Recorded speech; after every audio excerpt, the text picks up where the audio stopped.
बिस्मिल्लाहिर्रहमानिर्रहीम। अस्सलाम वालेकुम। मेरा नाम डॉक्टर असद महमूद। आप जानते हैं कि ज़वाल के वक़्त इबादत क्यों नहीं की जाती? नाज़रीन किराम, नमाज इस्लाम का एक अहम तरीन रुकन है। इसकी अहमियत का अंदाज़ा आप इस बात से लगा सकते हैं कि कुरान पाक में बार बार नमाज कायम करने की ताकीद की गई है।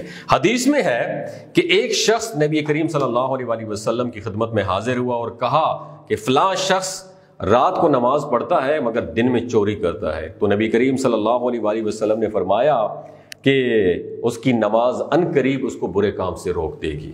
इसके अलावा सूरह बकरा में इरशाद बारी ताला है कि ए ईमान वालो, सब्र और नमाज के जरिए मदद चाहो, बेशक अल्लाह सब्र करने वालों के साथ है। नाज़रीन इकराम, नमाज की अहमियत और मुकाम के बारे में आप सब जानते हैं, लेकिन कभी आपने ये सोचा है कि नमाज फजर, नमाज मगरिब और इशा में आवाज़ बुलंद जबकि ज़ोहर और असर ने पस्त आवाज़ में तिलावत क्यों की जाती है, या ज़वाल के वक़्त इबादत क्यों नहीं की जाती? इन तमाम तर सवालों पर जवाब बात करते हैं।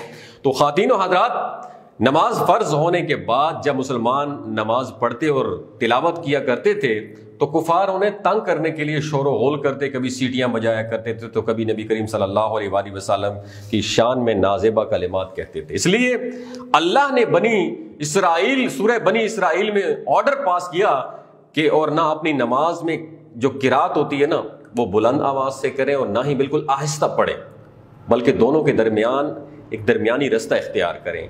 उसके बाद चूंकि फजर और इशा के वक़्त कुफार सो रहे होते थे और मगरिब के वक़्त खाना पीने में मशगूल होते थे, इसलिए इन तीन औकात में ऑर्डर दिया गया था कि आवाज़ बुलंद करके नमाज अदा की जाए, क्योंकि कुछ कुफार जो थे इन औकात में खाने पीने और मशगूल होते थे और खाने पीने में और सोने में मशगूल होते थे। लिहाजा मुसलमानों को तंग नहीं किया करते थे, लिहाजा ऊंची आवाज़ में किरात के साथ नमाज का हुक्म दिया गया है। जोहर और असर के वक़्त कुफार दिन भर बाहर घूमते रहते थे या मार्केट में घूमते फिरते रहते, इसलिए उन नमाजों में आहिस्ता आवाज़ में नमाज पढ़ने का हुक्म दिया गया। इसके अलावा नाज़रीन, कहा जाता है कि ज़वाल के वक़्त तिलावत कुरान और दीगर तस्बीहात नहीं करनी चाहिए। बाज़ लोग इस अमर में कहते हैं कि इस वक़्त इबादत करने से जिन नाजिल हो जाते हैं, और कुछ का ख्याल ये है कि ये जिन्नों की इबादत का टाइम है, जबकि हकीकत कुछ यूँ है कि तलुए आफ्ताब और गुरूब आफ्ताब और ज़वाल के वक़्त कुफार सूरज की पूजा किया करते थे, इसलिए मुसलमानों को उन औकात में इबादत करने से मना कर दिया गया है, ताकि कुफार ये ना समझें कि मुसलमान भी उनकी तरह सूर्य नमस्ते यानी सूरज की पूजा करते हैं। नादरीन, ये तो थे चंद सवालात जिनका ख्याल तो आपके सबके जहनों में आता था, लेकिन आपके पास हकीकत की रसाई नहीं थी। हम उम्मीद करते हैं आपको हमारी आज की काविश अच्छी लगी होगी। अगर अच्छी लगी दूसरों के साथ ज़रूर शेयर कीजिएगा।